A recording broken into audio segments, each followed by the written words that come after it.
is up, guys? Simon from Brainy-Bits.com. Okay, I know I'm very late to this party, but this is something I always wanted to build for myself, but I never got around to it. Yeah, it's the infamous YouTube counter that you've seen everywhere on the internet. It's kind of boring, I know, but with that said, I'm gonna build one anyway. Alright, so in this first part, we'll look at how to get and configure the Google YouTube API that's needed to get the information from YouTube, and then we'll test it out with a simple code. I'm going to be using the Node MCU for this since it has built-in Wi-Fi, and it can be programmed using the Arduino IDE software, which we're all used to. So with that said, let's get started. So the first thing we need to do is create the Google API. So you're going to go to this URL right here, as you see on the screen, and make sure you're logged in under your email. Now, the first thing we need to do, we need to create a new project. So we're going to click on Create. In here, we're going to give it a name. We could give it any name we want. We don't need to select anything here as location and just click Create. And there we go. Now we have a project ready. So what I'm going to do now, I'm just going to go to Enable API and Services up here. And I'm going to type YouTube in the search box. And the one we're looking for is the YouTube Data API. And here it is. So I'm going to click on Enable. And there we go. We can see that it is enabled now. So the next thing to do is to create the credentials for logging in so we can get the information. So let's click on Create Credentials. And here, I'm not going to choose anything here. I'm going to go directly to API Key link right here. And I'm going to click on that. I'm going to give it a name. Don't change anything here. Click on API Restriction and select the API YouTube Data and Create.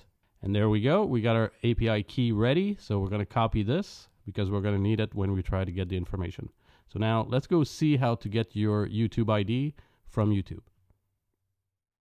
All right, so now we also need our YouTube ID for the channel. So you're going to go on YouTube on the main page. Then we're going to click on your account right here and go down to Settings. Once you're here, we're going to click on Advanced Settings on the left. And there you go. There's your channel ID right here. So you just need to make a note of that. And now we can go ahead and test the YouTube API. So let's go do that now. Okay, so now that we have the YouTube ID and the API key, we can actually test it before we do any coding. So in any web browser, enter this URL right here. Of course, you're going to have to replace the put YouTube ID and the API key that you just got. So put that information in the URL, then enter it, and you should get a reading like this, as you see on the screen. And if you see that the numbers are right, that means the YouTube API is working. Now, one thing I just found out about the YouTube API is that Google have changed the way the subscriber count updates. Before it would update, let's say I gained a subscriber, it would update by 1 right away and I could see it go up. Now they changed it that it only goes up a certain amount. So at my level here at 37,000, I won't see a change until I hit 37,100. So as you can see in the list here, depending on how many subscribers you got, it will update by 1, by 10, by 100, and so on. I don't know why they did that, but the subscriber count will not update as much as it used to. The view count, though, the total views on your videos, that one will still update one at a time. So the counter will not update as much for the subscribers, but at least the view count will still go up. So I'm still going to build one because I want one, but keep that in mind if you're building your own. So if you see that information in your browser, that means the YouTube API is working. So now we can go ahead and go to the coding part of the Node MCU so it could get that information on its own. So let's go do that. All right, so here's the code we're going to use today. It's pretty simple, but in part 2, it's going to be a little bit more involved because I'm going to be adding more parts to make the YouTube counter more interesting. So we have the libraries here at the beginning that we need. You can find links to all this plus the code on my website. There's a web page. You can check it out right there. More libraries here. This is for the LED matrix, the MAX 7219 that we're going to be using. In this code, I'm only using 1 just to test it out. In the part 2, there's going to be a little bit more. So the max device is set to 1. These are the pins that the matrix is connected to. Then we're defining the Wi-Fi name, password, the Google API key that we just created, and the channel ID, the YouTube channel ID goes here. Then we create an instance of the YouTube API, refresh time of 6 seconds.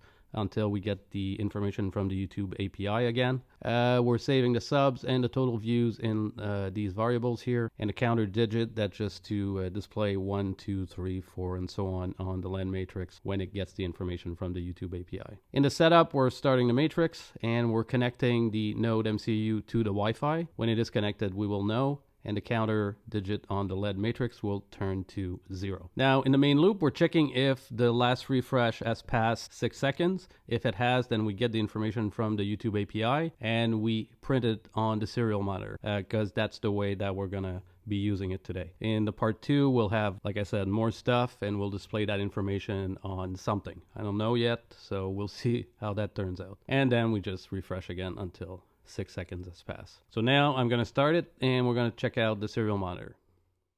All right, so here's the board, and here's the little matrix here. So now I'm going to give the node MCU power and open the serial monitor. And it says it's connected, and it changed to 0. Now it changed to 1 because it already got 1 information from the YouTube API, as you can see here. So we're just going to wait until it gets another one. And there you go, it just got another one, and it would keep doing that over and over again. So that proves that the node MCU can get the information from the YouTube API, so that works. Now I just need to build something that's a little bit more interesting than what you see here. So let's go wrap things up. So there you go, that'll do for part 1. Now I'm still thinking on how to build this to make it interesting and have my own take on it.